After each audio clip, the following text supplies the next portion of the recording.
Hello, everyone, and welcome back to the Freeman Spogli Institute Israel Studies Winter Quarter webinar series. My name is Amichai Magen, and I'm the visiting fellow in Israel Studies here at FSI. And this winter, Professor Larry Diamond and I are bringing you this new series of FSI webinars exploring various aspects of contemporary Israeli politics, society, and security challenges. This is our fifth webinar in a six-part series. You can find recordings of the previous ones on the FSI website and on YouTube. Well, this week, we are joined by Professor Tamar Hermann, Senior Research Fellow at the Israel Democracy Institute in Jerusalem, and the Academic Director of the Viterbi Family Center for Public Opinion and Policy Research. And we are asking this week, what are they thinking?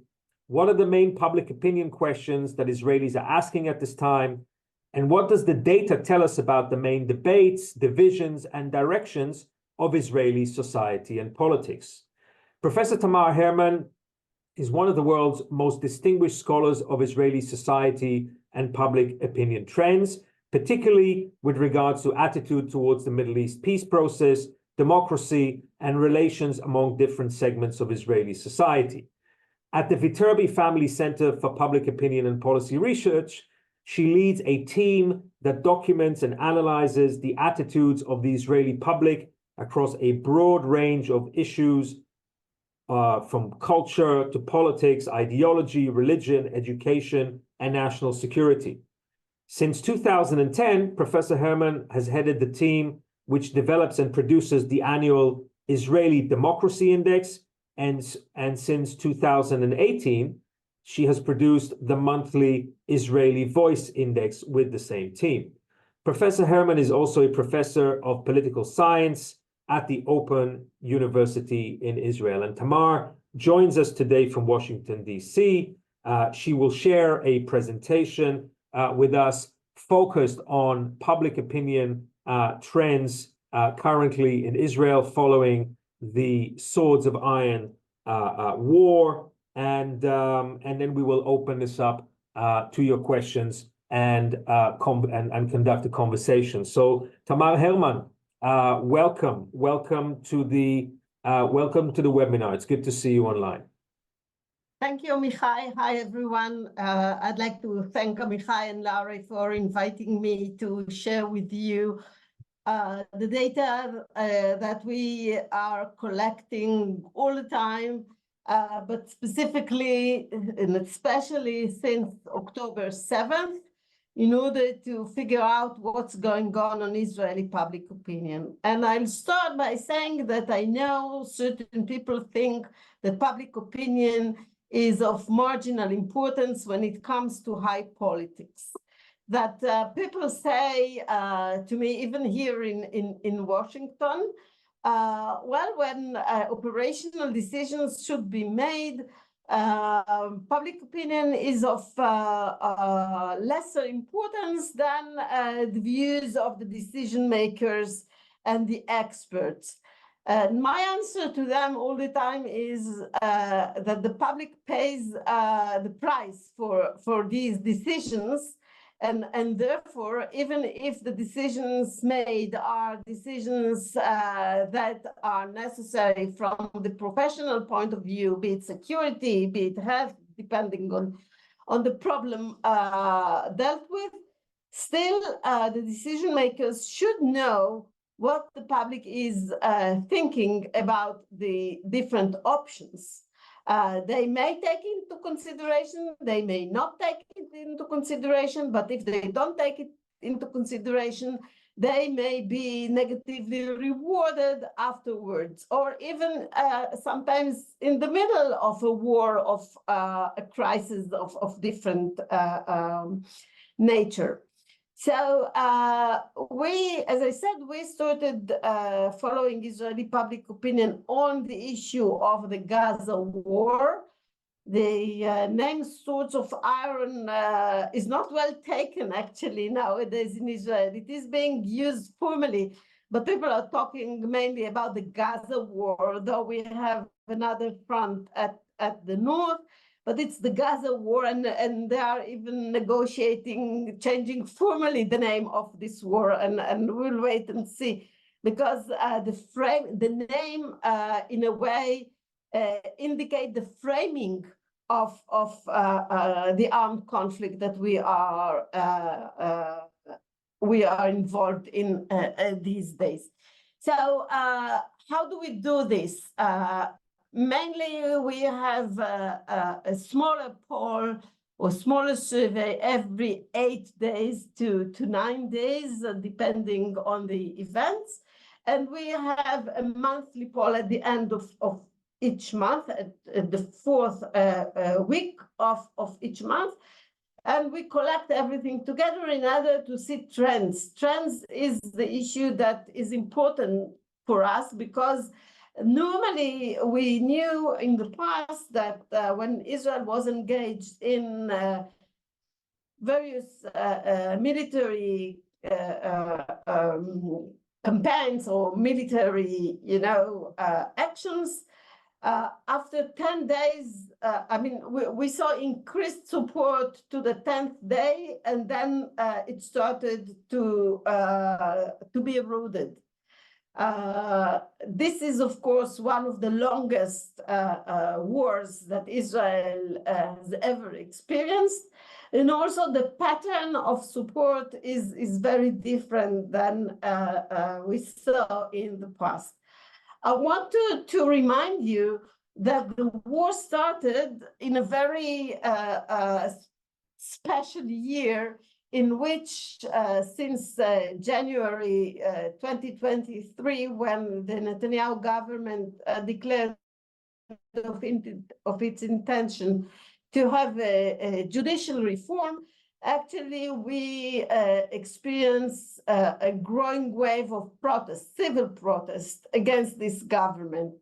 There are hardly any cases in history where people moved away from a protest against the government on one issue, and then a war broke out unexpectedly, totally unexpectedly, although now people find some indications that we should have known better, that something was being cooked in Gaza, but still people were looking inwards. The issues that were put on the table at that time were domestic, and the outside seemed to many people as something that is now of lesser importance, because there is an immediate threat on Israel.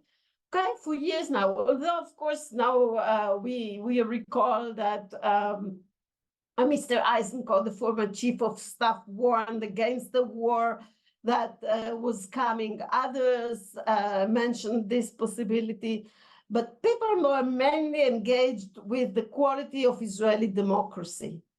And actually also about the vision of how Israel should look like in the future, taking into consideration its hyphenated definition as both Jewish and democratic. These were the issues that people were discussing, and if you wish, even fighting each other based on their political orientations.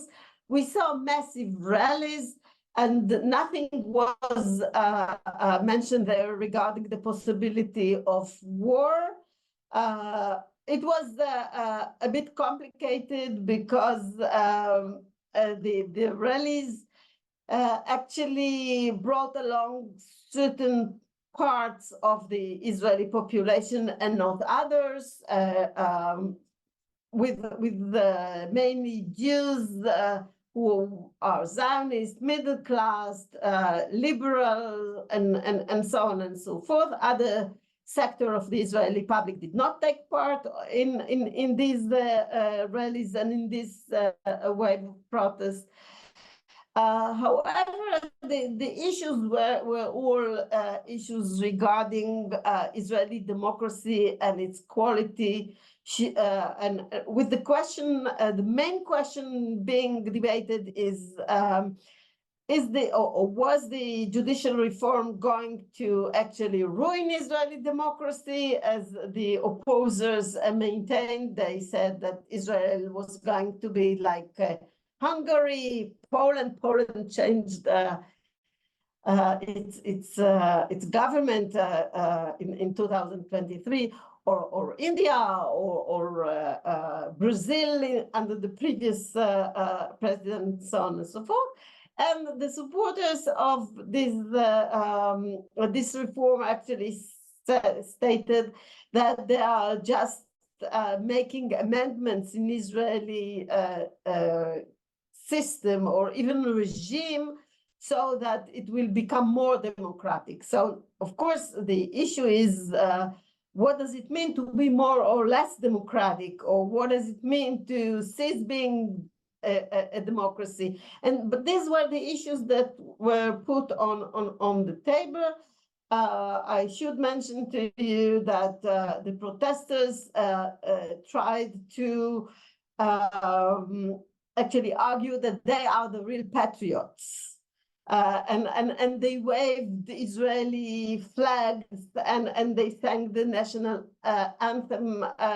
They did not confront the mainstream Zionist ideology. They confronted the specific government under Netanyahu and its plans for the future. And this is very important, because, for example, the Arab citizens of Israel did not find a place in these demonstrations, because they do not see themselves as parts or as participants in the Zionist creed. Of course, they are Israelis by citizenship, and I'll relate to it later on what happened during the war in this regard.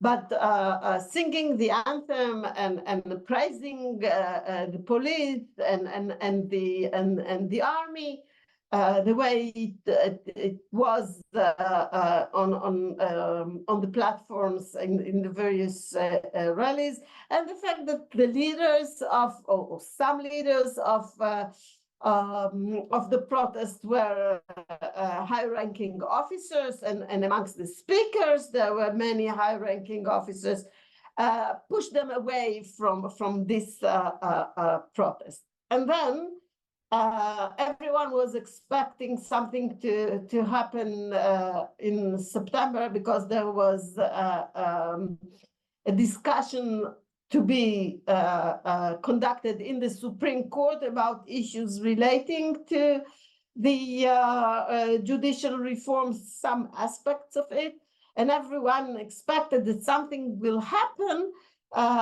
during the high holidays regarding this judicial reform. But instead, what we got was a surprise attack by Hamas on a holiday morning, and the entire discourse was changed dramatically.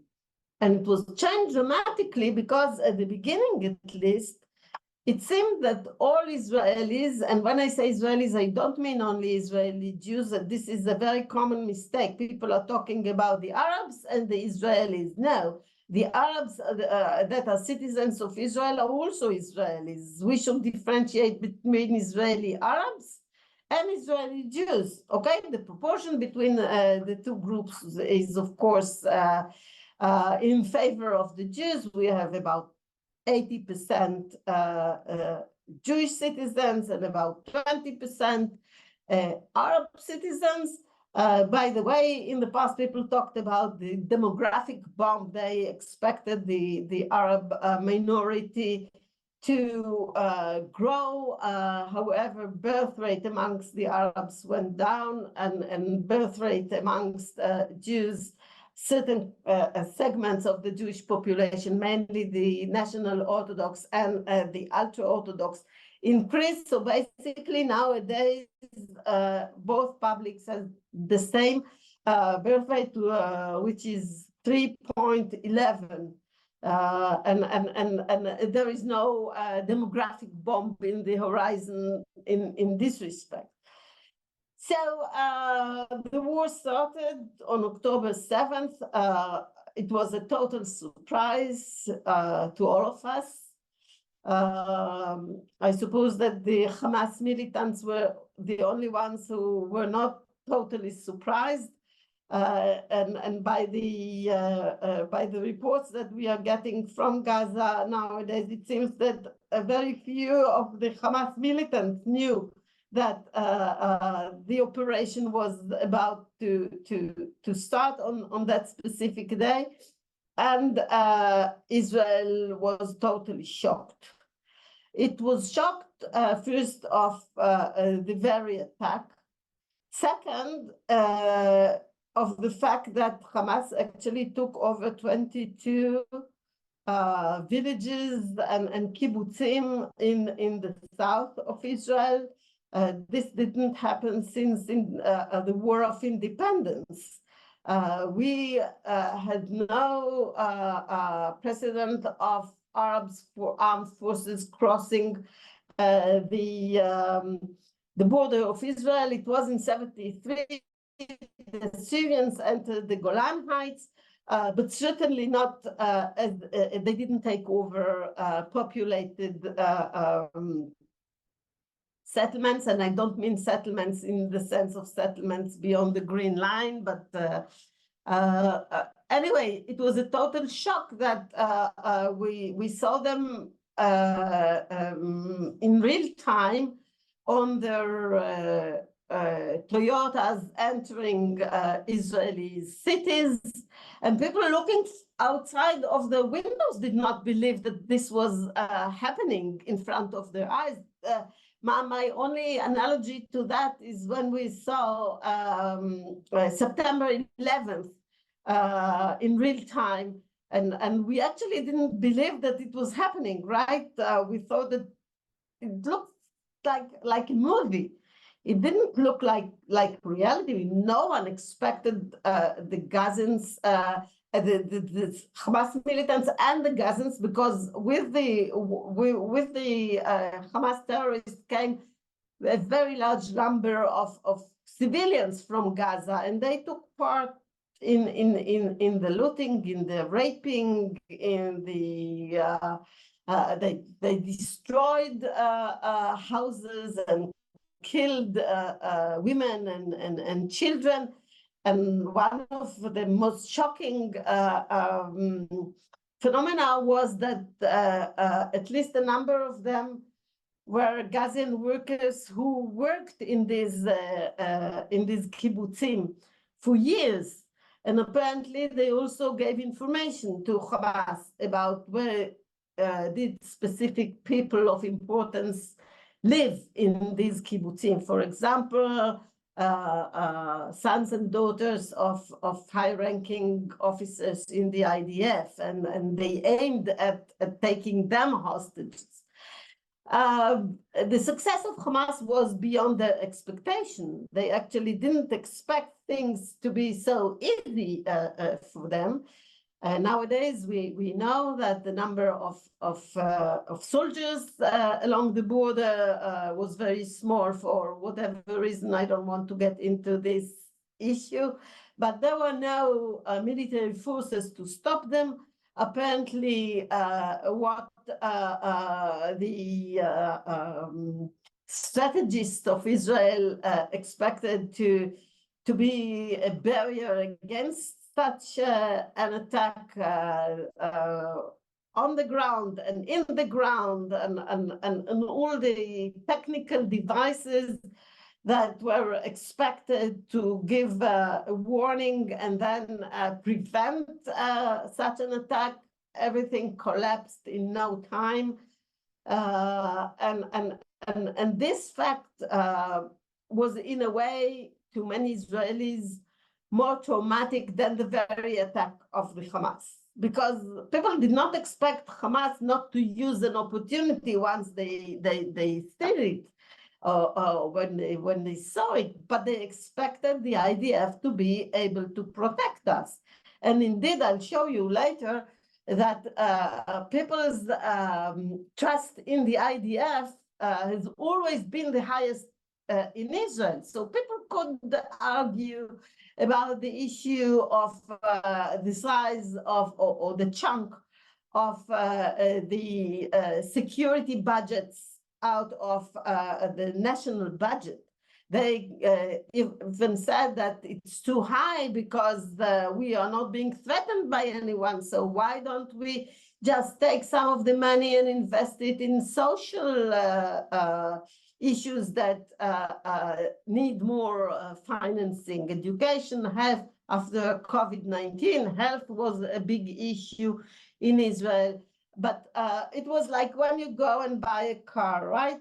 You can have a certain amount of money, and you can tell yourself, I don't know in American terms, but in Israel, you can decide whether you want to buy a Mercedes or you make do with a Toyota, right? And maybe you have the money to buy a Mercedes, but you say, well, I don't want to invest so much in a car. I'll buy a Toyota and do something else with the money. So this is exactly because Toyota can take me very to my needs. It's enough to take me from home to my office and back, and even to do some other kinds of transportation needs. And this was exactly the case with security, because people said, we have enough security. We don't want to overinvest in security. This was not the reason why it happened on October 7th, because the public pressures were not enough in order to reduce the security budgets. But the issue of the external threat for many years now was not something that Israelis thought of as something that may really threaten their lives. Okay? So after it happened, people's, I would say, worldview was shattered.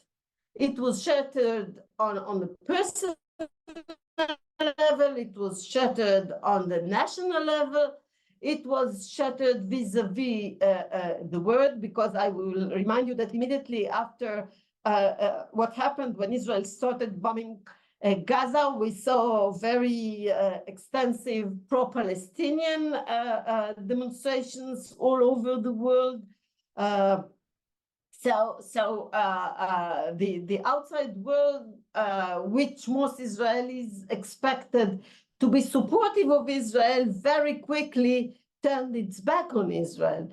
So we had so many fronts to deal with on the Gaza border, on the north, where Hezbollah actually started to send rockets and small missiles to Israel.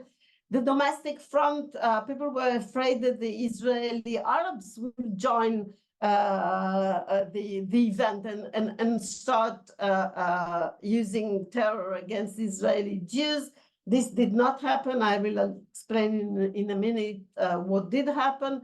And the international community, which besides the United States, that proved to be indeed the best friend Israeli could think of, and President Biden with his immediate support for Israel, both on the level of declarations, but also on the diplomatic front and on the practical front. In 36 hours, there was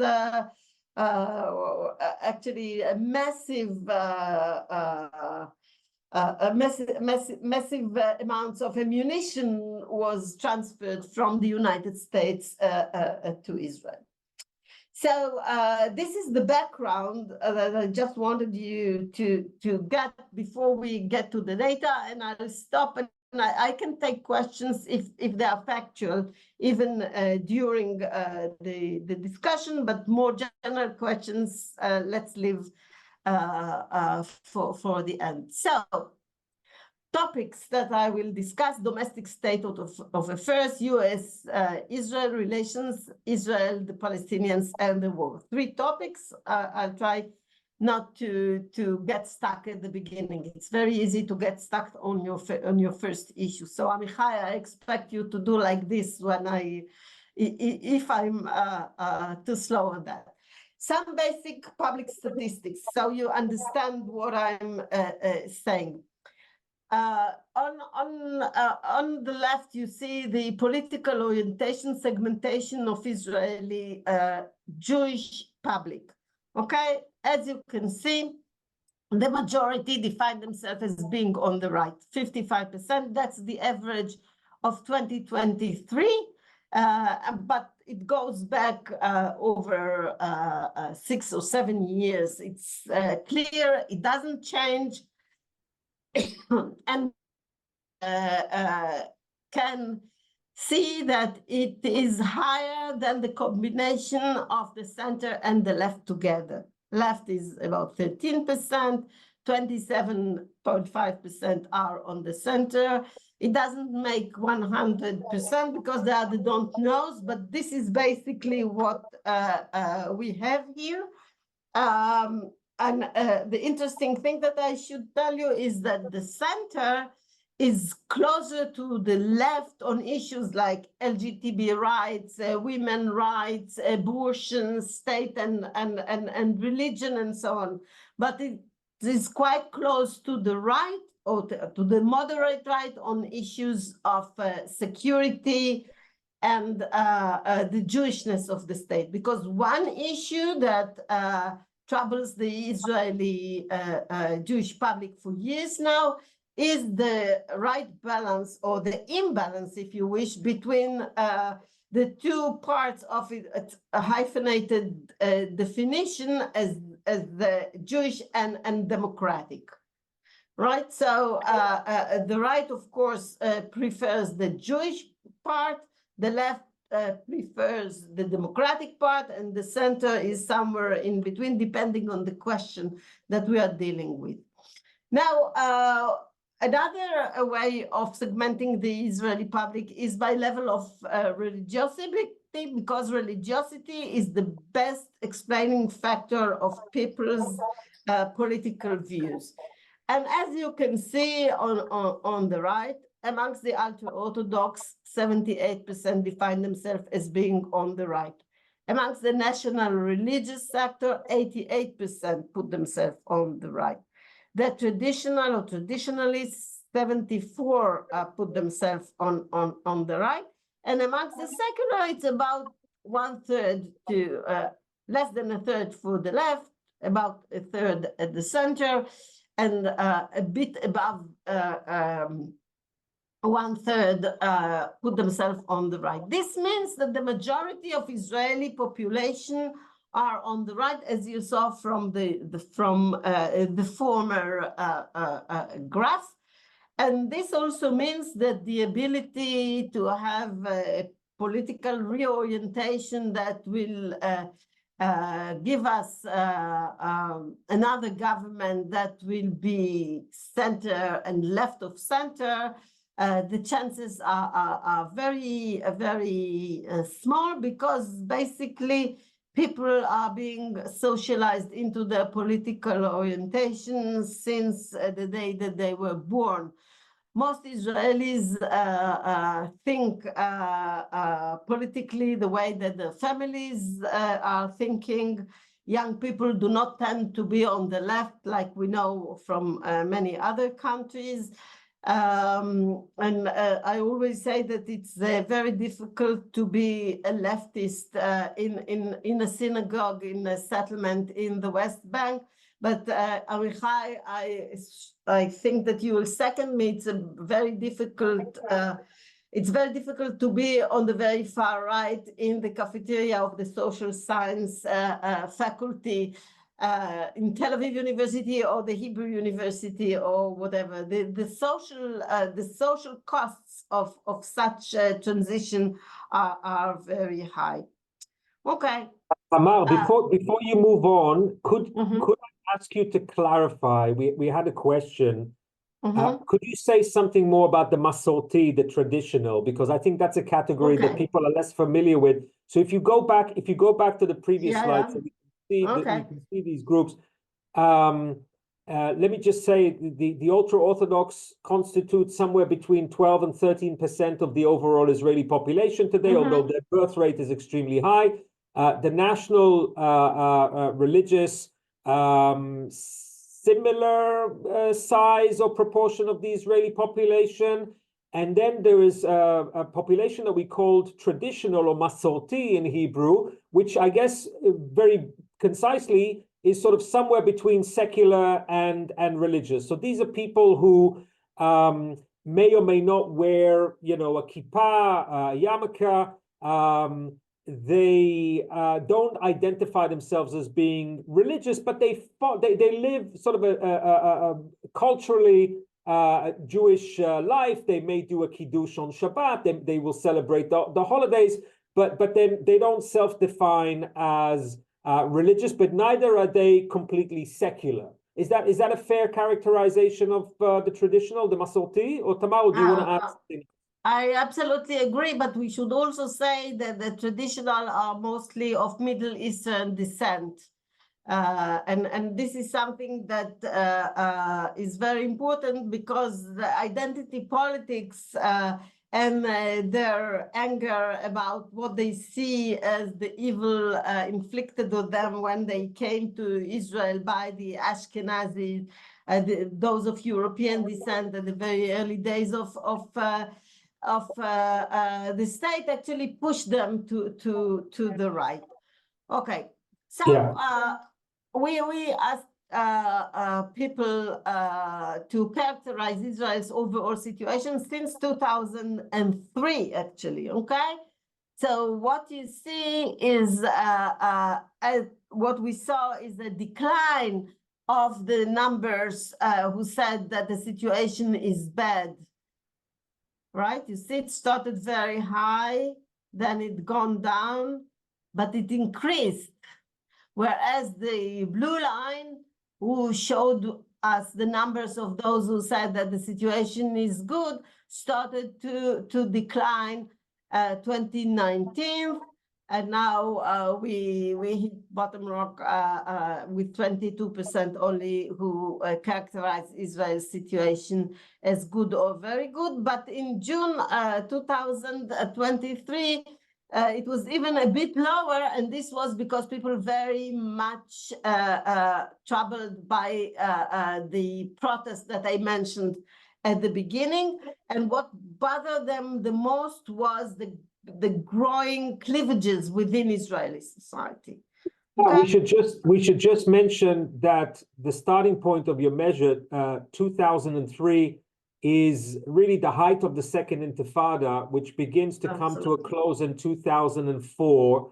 And so if people are wondering, why did so many Israelis think that the situation was bad or very bad in 2003, it's because we were going through, a wave of unprecedented suicide terrorism that started in October 2000, but was still ongoing in 2002 and 2003. So we should just clarify. Absolutely. And 2006 and 7 is the Second Lebanon War. Right. Okay. So this was just to give you the background that people assume that the state situation is not good now. However, when we ask, do you feel part of the state and its problems?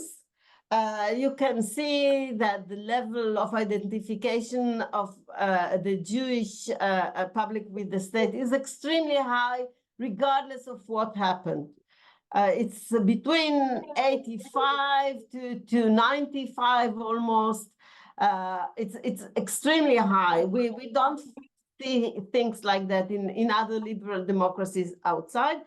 And the Arabs are less in this respect. But see what happened since the war. I said that I will mention it to you. Since November, it's actually started in October 23, we see an increase. Over 2/3 of the Israeli Arabs are now saying, we have another measurement in a week, that they feel part of the state and its problems. And this should not be taken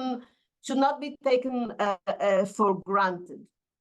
Now we move to solidarity, and you can see that following the war, we saw an increased estimated level of solidarity on both within the Jewish society and the Israeli society at large. And the Arabs, again, are a bit lower, but still we saw the increase amongst the Arabs is more significant than amongst the Jews. Then we move to resilience, and as you can see, amongst the Jews, very high level of estimated resilience. And in fact, I mean, even if you are not part of the Israeli society, then you could see, I don't know, Michal, if you were to Israel since the war started, but you could see the huge numbers of people who volunteered in order to do whatever was needed. The state was not present there. This was an amazing situation in which the state proved to be totally impotent in delivering services to people, the people that were evacuated from the border with Gaza and on the north. No social services were really offered by the state. Instead, some of the groups that were active during the protest that I spoke about earlier on, they took it upon themselves and they did marvelous job. So in a way, what we saw, people losing the very little trust that they had with the government, but some kind of forgiveness for these groups that were thought by many to be non-patriotic and whatever, when they managed to take upon themselves all these issues that were not resolved by the state, they were cleared in a way of the accusation that they were not enough patriotic. But look, a part of resilience is maintain your routine life. And this is absolutely amazing, because in December, when we asked to what extent your personal life returned to normal, okay, we had about half and a half. Okay, a bit more said yes, we are already there. This is less than 2 months after October 7th. Then a month later, it was already 62%, and now we are very close to 70%. And that's amazing, because the war is continuing. The war continues, and still people, of course, I'm not talking about those who were evacuated from the homes, but the other peoples. Some of them, they have family members that are in the reserve or in regular military service in the south or on the north. Some people lost their businesses and whatever, and still the sense of normalcy, a new normalcy, I would say, it's not a regular normalcy, is back. And this gives people the sense that they can hold on regardless of what is happening around. Trust in institutions, because this is related to what I talked earlier. The IDF, regardless of what happened on October 7th, gets very high levels of trust by the people. Police improved itself from 1/3 to almost 60% because of the functioning on the very early days of the war. The media is around less than 1/3, but see where the government is. This is actually amazing. The Israeli Arabs are less trusting of these 4 institutions. And the difference when we talk about the government between the Jews and the Arab is very minimal, actually. And this is very, very interesting, because normally on other issues, as you can see, the IDF, for example, compare the Jews and the Arabs, the gaps are very high, as should be expected, by the way. Okay, so very low trust of the government, very high trust of the IDF. I should mention here, however, that when we asked about the IDF here, this was in order to compare to previous measurements, but we had another question asking people about the top officers and the regular soldiers.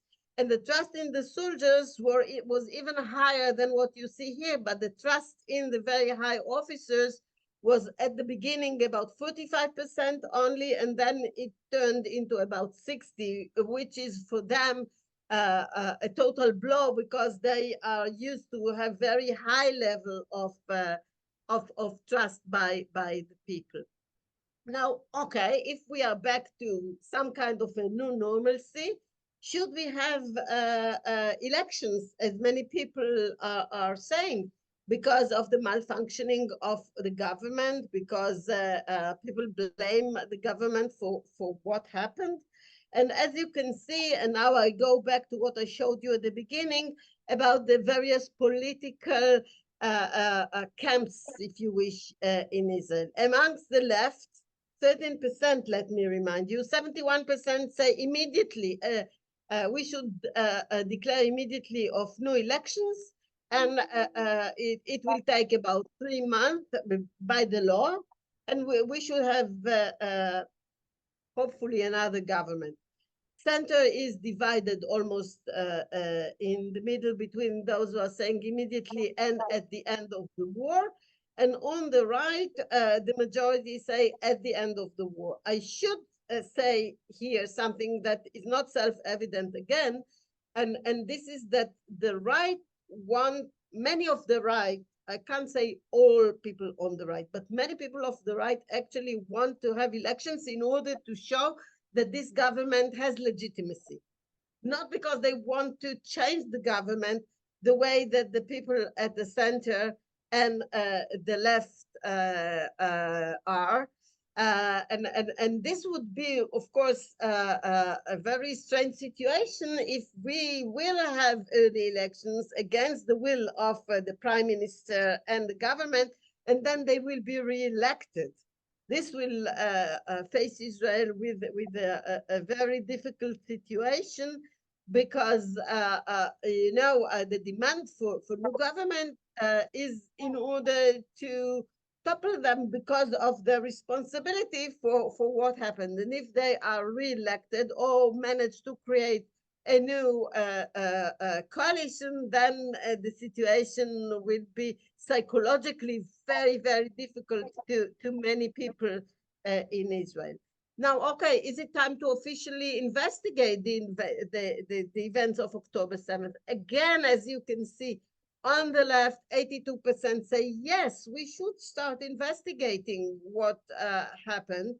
Center, about 60%, and on the right, 35% only, whereas about 60% are saying, no, this is not the time to start. So you see the differentiations are amazing between the different political camps. Civil protests, some people expect, or many people expect that we will see another wave of civil protests when the war is over. On the left, it's a consensus. On the right, it's lesser. But when we ask them, are you going to participate in the protest, the numbers are much lower. As you can see, there is also difference between December and February, whereas in December on the left, 85% said yes. In February, only 60% say yes. Okay, so it's a totally different situation now from two months ago, and on the right, a minority only say that they will participate. So they expect a wave of protest, but they're not going to take part in it. Yeah, this is quite, Tamar, this is quite surprising. This is quite striking, because if you kind of heard the voices and you were tuned to this about 6 weeks ago or 8 weeks ago, everybody was talking about as soon as the security conditions allow, there will be this explosion of public anger against the government, and We will see demonstrations in Israel of the type that we've never seen before. And now the narrative has somehow changed. Some people say it's just because of exhaustion. People are just completely exhausted. But this is very striking to me, these figures that you're presenting here. Yeah, I have to say that indeed many said that we shall see such a wave of protest. I wasn't one of them because I feel people are depressed. Some of them are depressed, some of them are frustrated, but I don't feel such anger that will deliver eventually in the data. I don't see such anger. Of course, you know, the echo chamber misled us very often because we see the same people that think like us, and we are influenced by, but we are not connected to very large part of the Israeli population who think differently than us. Now, U.S.-Israeli relations. Should Israel agree or not agree to pursue a two-state solution in order to continue to receive American assistance? The majority of the Israelis say no, and you'll see even worse numbers later on. But then when you see on the left, 75% say yes, we should accept it because they supported the two-state solution in the first place. So getting American assistance and also getting the two-state solution that they expected is something that they would support. At the center, the situation is very different. I told you that the center on security issues is much closer to the right, and on the right, we have a majority saying no way, no two-state solution. And then we ask, should Israel act only in coordination with the Americans, or act only in accordance with the good or bad judgment of Israel's leadership? Again, on the left, there is a majority saying yes, only in accordance with the Americans. A bit lower figure is found on in the center. And on the right, as you should remember, 55% and over are saying no. The judgment of the Israeli decision makers is more important than cooperation with the Americans. Now, to the two-state solution itself, to which extent do you support the idea that Israel should agree in principle, not as part of a package, not today, not tomorrow, in principle, to the establishment of an independent Palestinian state? We start measuring it. It was examined in 94 at the beginning, or when the Oslo process started. There was an increase of support. Now we are in a very low situation. In principle, not part of the package. I'll show you immediately what happens when it is part of the package. 30% only amongst the Jewish samples are saying yes. We in principle we agree that the establishment of a Palestinian state, independent state, is desirable. Then this is the Biden package. I wouldn't read it. You read English much quicker than I or than me. And then you see on the left, there is almost a consensus saying, yes, we should take the package, which includes an independent, demilitarized Palestinian state, release of all hostages, in return for release of many Palestinian prisoners in Israel, end of war, guarantees, security guarantees from the United States, peace agreement with Saudi Arabia, and so on and so forth. On the left, a large majority. On the center, there was a real shift from about 40% who said yes to the package last month to 56% now. But on the right, the largest bloc in Israel, less than a quarter are saying yes to this package. And I have to say that in the conference that I'm participating now in Washington, it was understood by the participants that we cannot say a two-state solution tomorrow as part of the immediate deal that is going to be put on the table. And representatives of the administration said we are not going to force Israel into agreeing to that right now. The problem is that the Saudis are actually demanding at least some declaration of intentions, if not the implementation of these issues. Then we asked of Israel two war goals, toppling Hamas and bringing the hostages home. What should be the main issue?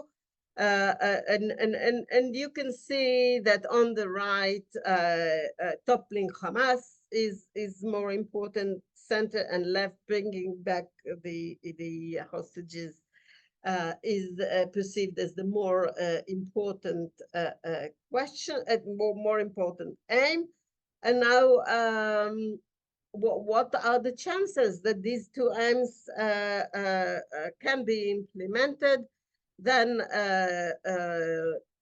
the idea of destroying Hamas seemed more realistic than bringing back home the hostages, which is, of course, a cause for frustration, because if bringing the hostages home is more important than the fact that you realize that it would be unrealistic to expect it to happen is something that, of course, make people feel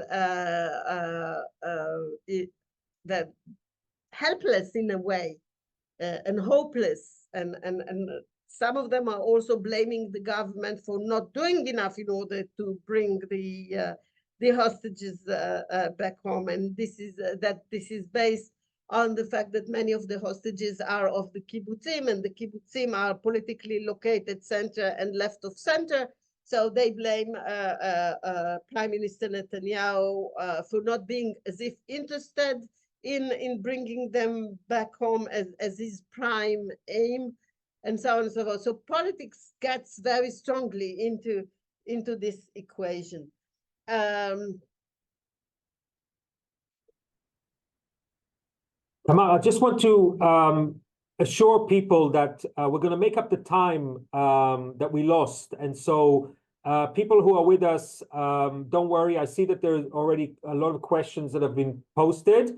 Tamar, with your permission, we will... a minute. Yes, yeah, of course. We will extend our time by 15 minutes so that we're able to cover everything, okay? And So apologize. No, apologize for what happened. No problem. So things why happen. are people so much against the Palestinian state? As you can see, we asked them, what do you expect to happen in terms of terror if a Palestinian state is established? As you can see, almost 60% of the right, they expect terrorism to become stronger, not even the way that it is today. And even on the left, they just expect it to be weaker, but they don't expect it to disappear. And when we asked the Israeli Arabs, 41% said terrorism will cease, but 35% say we don't know. Okay, so this is one issue why the Palestinian state is not highly likened by the Israeli, to say, to put it mildly. And then there are much talking about the reform of the Palestinian Authority. This is one of the questions on which Israeli Jews and Israeli Arabs agree that there are very few agree that it is realistic to expect this to happen. And one of the Palestinian participants in the meeting that I'm in the middle of, he said that the numbers among the Palestinians are almost the same if we were to ask them about that. Two last slides, and these are slides that I find very difficult to digest myself. We asked them, should we take the suffering of the Palestinians into account for operational planning. And then you can see that amongst the Jews, there is a large majority saying no. Tamar, when you say operational planning, you mean military operational planning? Military operational planning, yeah.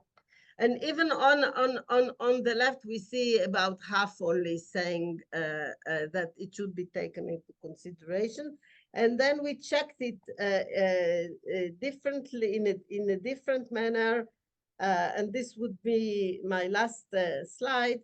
Do you support or oppose the idea that Israel should allow the transfer of humanitarian aid to Gaza residents at this time with food and medicines, not concrete, not iron, not anything, being transferred by international bodies that are not linked to Hamas? As you can see, a majority on the right said no.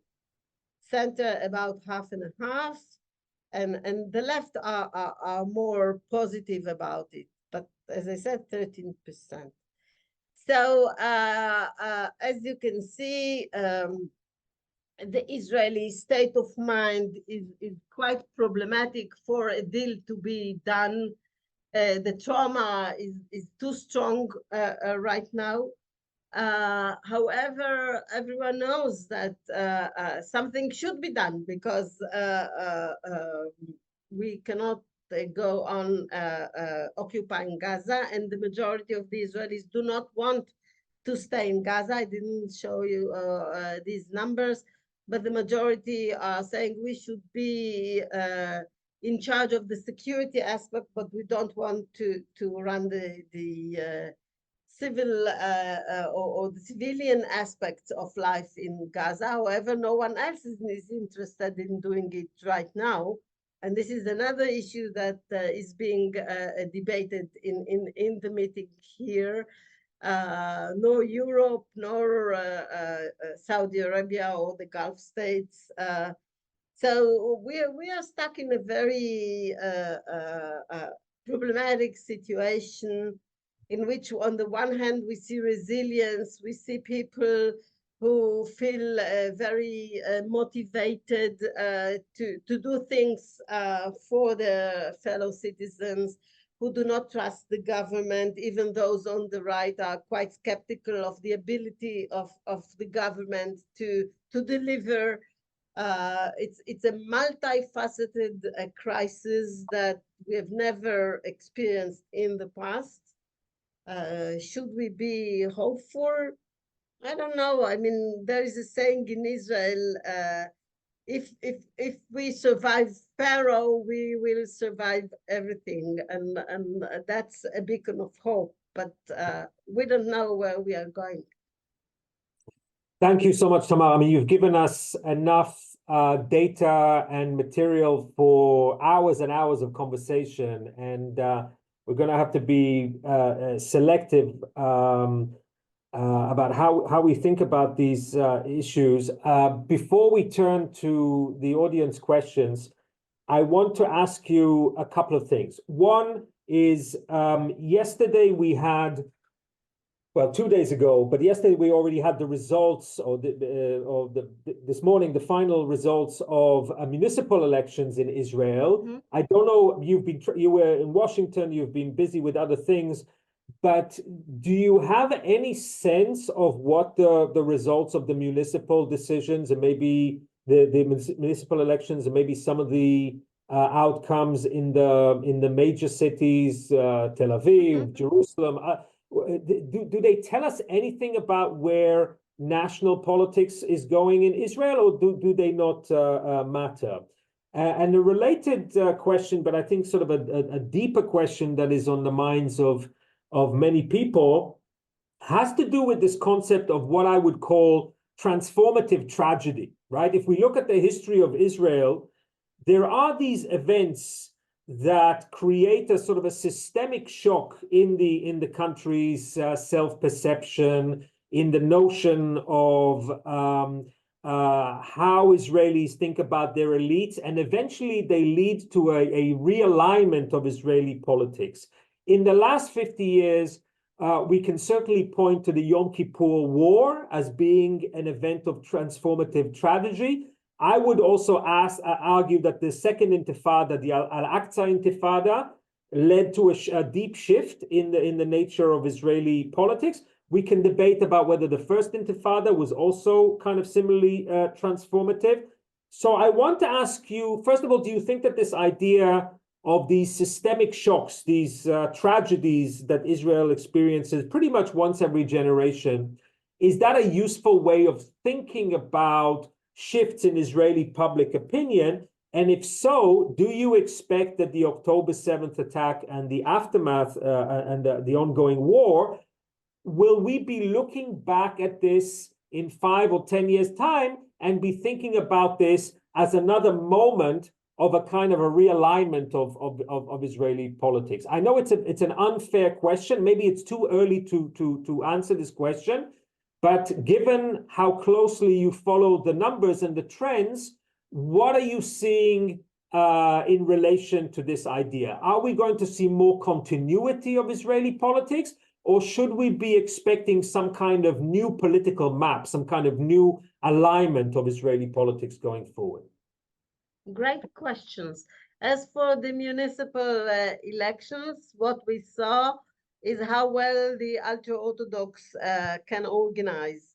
As they increased their presence in very key cities and towns in the towns assemblies. Okay, and they managed to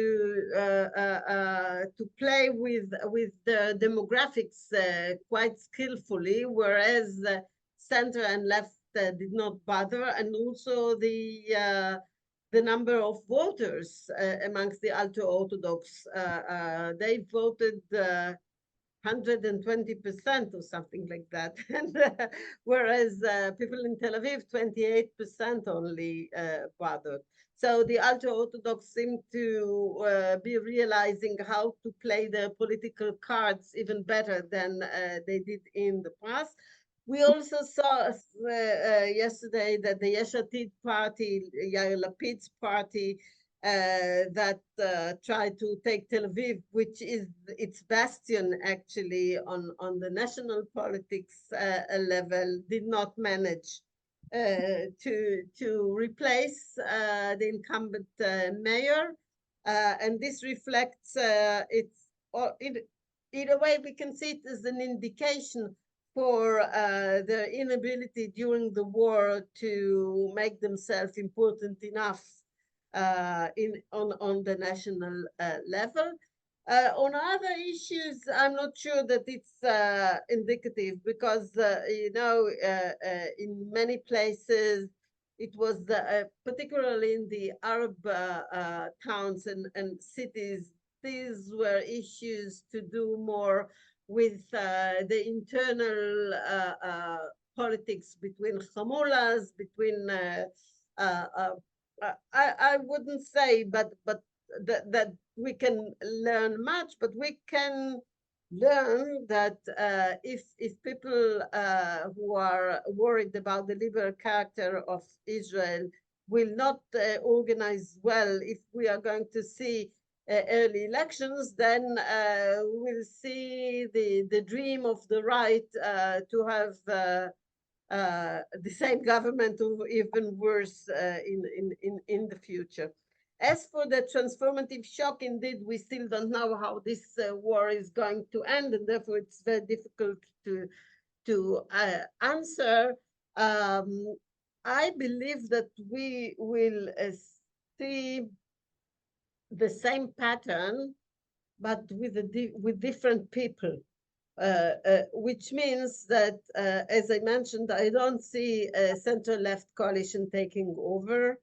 And we even don't see changes in the proportions before October 7th and after, compared to the years before. So people did not change their positioning, but I suppose that we will see another right-wing government, perhaps without the radical right. But it again depends whether we'll have new parties. one of the pollsters, the Israeli pollsters, which I have to say that I don't highly appreciate his work. I wouldn't name him, but he said something very clever. He said that the results of the next elections is dependent on is a domestic issue of the right in Israel, whether they'll have. For example, if Bennett will, the former prime minister, will have another party, whether Yossi Cohen, the former head of Mossad, will have his party, then it may change. I don't see an internal rebellion in Likud that will kick out Netanyahu, but if he will have a deal regarding his court case, we may see some shifts there. I think that the transformative shock would be more directed to the ability of Israel to defend itself, which was taken for granted. So I expect to see changes in the national budget. I don't see a political shift, but I see personal shifts in the horizon. Interesting. Okay, let me turn to questions, and let me start with Jeffrey Allen's question, which I find intriguing. And Jeffrey Allen asks, among the data that you have gathered measuring Israeli public opinion since October 7th, this is a question directed to you, Tamar, what has surprised you the most? That's a question that I'm being asked by every journalist that is calling me almost 3 times a day. And my answer, which I'll put on the table here as well, that the fact that I'm measuring Israeli public opinion for so long and so frequently, was I really surprised, would have put a question mark on my professional assessments. I mean, I know the people, I know what is happening, I know the undercurrents, I know the people who are playing major roles in shaping Israeli public opinion. So if the question was, what disappointed you, I could have given you a different answer. So I wasn't surprised, but of course I was disappointed. For example, from the answers to the question about the suffering of the Palestinians. Because indeed, I know that many Palestinians participated in what happened and whatever, and I don't see them as innocent, civilians. But still, there is a limit to what I expect people to feel about, or some empathy to what is happening now in Gaza mainly. Okay, so I expected them to say it's something to be taken into consideration, although it should not overcome, for example, the professional consideration. So this was a disappointment from my point of view, but this touches upon politics as well, and I'm here in the capacity of an analyst, not as a political person. Yeah, I think there's a question here that you touched upon, Tamar, but Linda Reed asks whether the right and the left are sort of skewed by age, meaning are there more of the left and center younger and the right older? I think the answer that you've already given is on the contrary, right? It's on the contrary, because the young people, many of the young people are born to the national religious and the ultra-Orthodox. They are younger, and they are also, in a way, the right is more, I mean, there are more men on the right, men and women, I mean, gender-based. For example, amongst the voters of Ben Gvir, there is a majority of young men. Yeah. And we do have, I think, quite solid social science data that shows that after every round of fighting with Hamas in Gaza, the Israeli electorate doesn't move to the left; it moves to the right. So that is a process that we've had, would you say, since the Second Intifada? The Second Intifada would have been a turning point in that regard? I would say that there is a combination here of security, but also the debate which I mentioned regarding the nature of the state. So, of course, after every round of military, conflict deteriorating into a real war, even, people are more concerned about security. But I would say that the move to the right has to do with the composition of the demographic composition of the right, which is more insistent on the Jewish character of the state, about where are we going to be in the future. So they go hand in hand, the security issue and the national religious issue.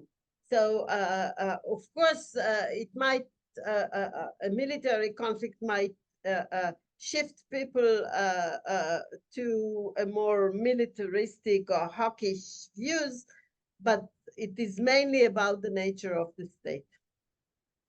Okay, we have a question from Antonia Fore, who's a regular participant in the webinar. So thank you, Antonia. And Antonia asks, can the Arab population in Israel also be differentiated into left, center, and right? And if not, then why? How does that population pan out kind of ideologically? What we use regarding the Israeli Arab citizens is between those who voted for three parties: Balad, which is nationalistic, the combination of Ahmed Tibi, Ram Tal, and the Communist Party, who are more secular and whatever, and the voters of the Islamist Party, Ram, headed by Mansour Abbas. So the definition there is not left, center, and right, but Islamic, nationalistic, and more socialist, so to say. Socialist, communist. Yeah. They are all basically, in the past, people said that they all belong to the left, but there are such discrepancies between the left, the Jewish left, and the Arabs, on issues like women's rights, abortions, and so on and so forth. In a way, the Islamic Ram Party is very conservative. It is not on the left, as we know it. It's not a liberal party. They are actually the counterparts of the Shas, ultra-Orthodox party. So we don't use this kind of segmentation for the Arab population. Tamar, we have a couple of questions about U.S.-Israel relations. You didn't get into that in the slides, but do you have any insights about? I mean, you sort of related to the attitudes of Israelis to the Biden plan to the extent that we know the details of it.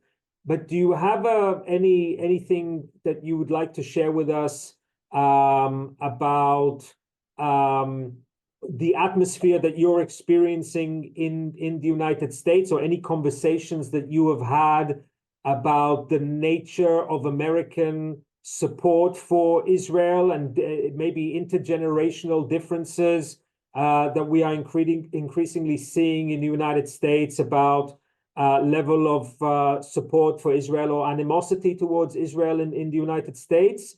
People, of course, especially concerned about what's going on university campuses and among the young. Of course.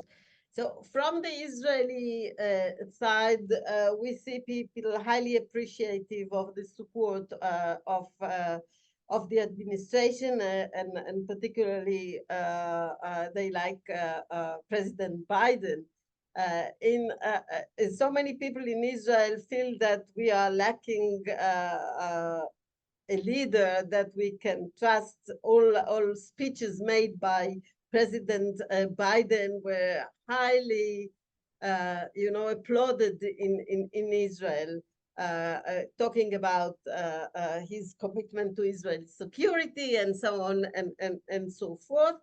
On the right, still they are more suspicious, but this is because he didn't go head on with Netanyahu, and it seems that this is developing. And if this will develop, then of course their attitude towards President Biden will change to the worse. As for the American side,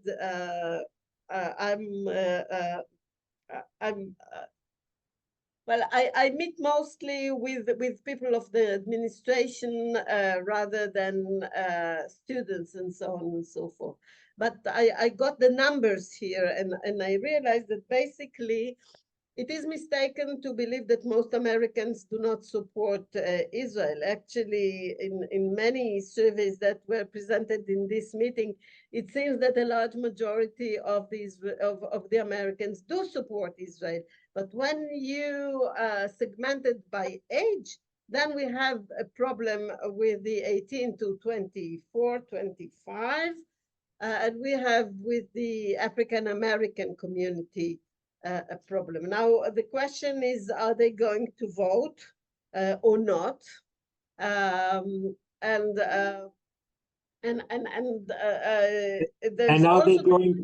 are they going to change? Okay, and there are two competing theories on this. If they are going to be the next generation of leaders, then one theory gives us hope, the other doesn't. If the theory that says that if you were socialized politically in a certain way when you were young, you will carry it on with you until you die. But if the other theory that says that the older you get, the more complicated worldview you develop, and therefore your views are very radicalized, then we still have some hope regarding the younger age cohorts of the Americans. And it also depends on the next elections in the US, because this will probably brings a transformative shock, as you said, to the American public. Yeah. Tamar, there are lots of other questions, but I think we've covered a lot, and we are now at an hour and a half from the start of the webinar. So I want to thank you very much. I've been following your work for many years. I think that apart from the academic contribution, the contribution that you and your team make, and that the Israel Democracy Institute makes to understanding Israeli society and helping us perhaps also try to steer Israel into a more liberal, with a small L, and cohesive democratic Israeli society is something that is enormously important. As always, listening to you, I've learned a ton. I'm sure everybody else who's been on the webinar has learned a tremendous amount, and I want to thank you. So Professor Tamar Hermann, Senior Research Fellow at the Israel Democracy Institute and the Academic Director of the Viterbi Family Center for Public Opinion and Policy Research, thank you very much. And from the Freeman Spogli Institute at Stanford, thank you, and goodbye, everyone.